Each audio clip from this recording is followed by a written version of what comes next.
वाल्मीकि महर्षि कश्यप और अदिति के 9वें पुत्र वरुण यानी आदित्य से इनका जन्म हुआ। इनकी माता चर्षणी और भाई भृगु थे।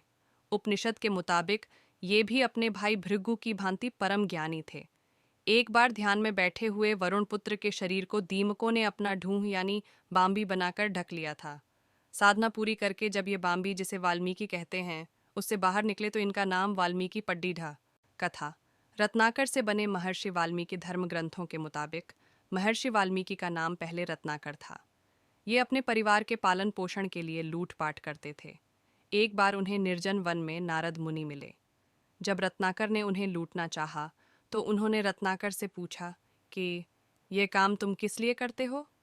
तब रत्नाकर ने जवाब दिया कि अपने परिवार के भरण पोषण के लिए। नारद ने प्रश्न किया कि इस काम के फलस्वरूप जो पाप तुम्हें होगा, क्या उसका दंड भुगतने में तुम्हारे परिवार वाले तुम्हारा साथ देंगे। नारद मुनि के प्रश्न का जवाब जानने के लिए रत्नाकर अपने घर गए। परिवार वालों से पूछा कि मेरे द्वारा किए गए काम के फलस्वरूप मिलने वाले पाप के दंड में क्या तुम मेरा साथ दोगे। रत्नाकर की बात सुनकर सभी ने मना कर दिया। रत्नाकर ने वापस आकर यह बात नारद मुनि को बताई। तब नारद मुनि ने कहा कि जिन लोगों के लिए तुम बुरे काम करते हो, यदि वे ही तुम्हारे पाप में भागीदार नहीं बनना चाहते तो फिर क्यों तुम यह पाप कर्म करते हो।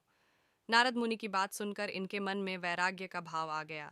अपने उद्धार के उपाय पूछने पर नारद मुनि ने इन्हें राम नाम का जाप करने के लिए कहा। रत्नाकर वन में एकांत स्थान पर बैठकर राम राम जपने लगे। कई सालों तक कठोर तप के बाद उनके पूरे शरीर पर चींटियों ने बाम्बी बना ली। इसी वजह से इनका वाल्मीकि पड्डीढा। कालांतर में महर्षि वाल्मीकि ने रामायण महाकाव्य की रचना की।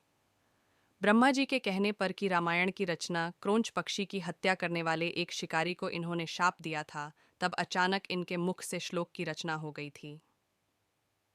फिर इनके आश्रम में ब्रह्मा जी ने प्रकट होकर कहा कि मेरी प्रेरणा से ही ऐसी वाणी आपके मुख से निकली है, इसलिए आप श्लोक रूप में ही श्री राम के संपूर्ण चरित्र का वर्णन करें।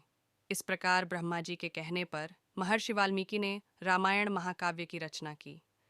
राम के त्यागने के बाद वाल्मीकि आश्रम में रही थीं माता सीता। ये माना जाता है कि जब प्रभु श्री राम ने माता सीता का त्याग कर दिया था, तब माता सीता कई सालों तक महर्षि वाल्मीकि के आश्रम में ही रही थीं।